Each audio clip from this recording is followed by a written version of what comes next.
we had gone to Lake Mohegan Colony. There were, for the longest time, a group of left-wing progressive Jewish bungalow colonies that, or more than, some of them were more than bungalow colonies. They had, not just little kuchel lanes like they had out in along northern Westchester. And I was sort of becoming a juvenile delinquent. Then the doctor, they would advise to get him into the country for the summer because, it was no good to hang out on the streets and do all that, whatever I was doing, which was, questionable.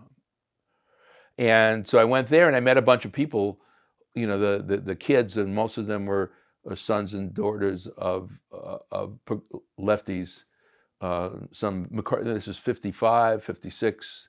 There were still McCarthy, people who have been victims of McCarthy. And, I'd been hanging out with these kids on my block, and I don't know, I just didn't feel that comfortable there. And then I ran into this bunch of people who really cared about each other. It was really nice. It sort of was just sort of the way I felt, that you don't make fun of people. Sports were not the most important thing in the world.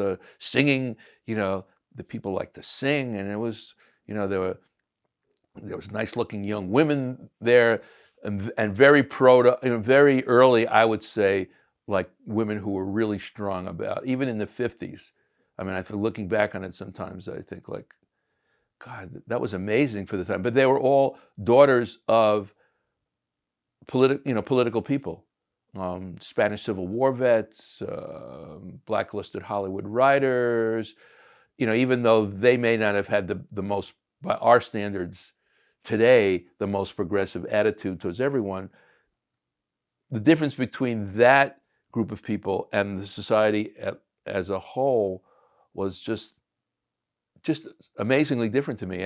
And I said, oh, this, I was attracted to that both, I mean, maybe as a young teenager, in those ways too, but also just as a way of being. I liked women and guys who like to talk about real things and not, who was the best baseball player. Or they were into, as I said, music, and got introduced to the civil rights movement, which was like, oh, okay, it's really that bad. I mean, I'd always been sort of, what Jewish New Yorker was not for civil rights, and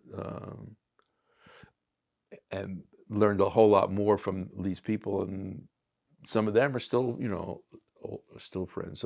So going there, when I came back to the Bronx, and I was arguing with all my friends about all this stuff, I was a Hesa Linka, and all right, it's not going to marry. And there's one guy in the background said, I agree with, turned out to be somebody who had been involved with Kinderland and with that whole movement, who lived near me, and kind of took me aside and said, oh, I agree with you too, that, it's great. I never want to say anything because no one else, but, I was always sort of like not a hothead as much as I can't keep my mouth shut, and sometimes that's a hothead, a hitzkopf, wie man sagt auf Yiddish.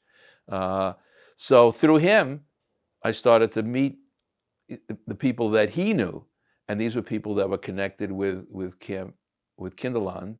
I never went as a camper, but I worked there. I was a counselor and a group leader, and I'm still very active in the.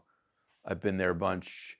In the 80s and 90s, doing short things, doing music and cultural programs there. And Noah, my son, went one year he went there, and it was like turned his life around. It was like he finally met people who were sort of, oh, these people are just these kids are just like me.